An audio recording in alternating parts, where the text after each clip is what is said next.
Fedorov and I'm a family lawyer. Hi, I'm Gordo from Smart Property Research. My name's Jenny from Concept Designs and Marketing. Hi, I'm Helen Kay from Rise Legal. My name's Jax. I own Rivals Athlete Performance Centre. Hi, I'm Ali from Houseworks Academy.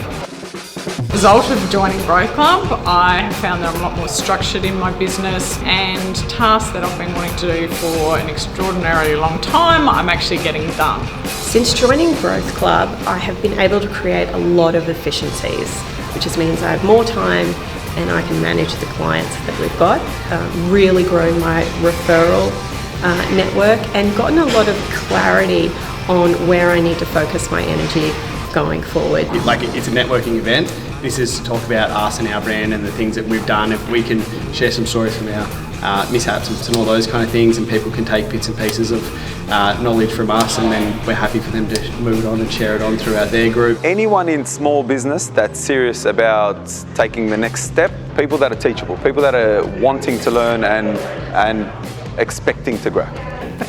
Morning guys, Ron Covenets, Money and Resources, Vehicle and Equipment Finance Specialist. Good morning, I'm Dan from Dan Perkins Pest Control.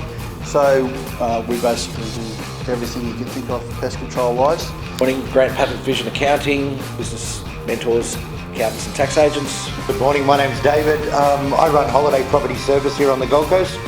We now look after over 300 holiday homes. Simple question is, I needed accountability as a business owner. I wasn't accountable to anybody, and I was trying to grow a small mum and dad business into something substantial, and I needed some grounding and some focus. Learning, because then you can hear conversations and go, oh, do you need help? Like, that's a problem, and then I'll go work with the team and just be transparent on how we fix things, because there's always things going wrong. So my biggest wins over that time have been the opportunity to grow my team, but also my service offerings as well. It's more about the coaching and strategies on sales processes and possibly even how to network more effectively. There's been a couple of financial wins, which is always good. However, I see it more importantly of growing the relationships and developing myself, which makes me a better business person and a better business owner.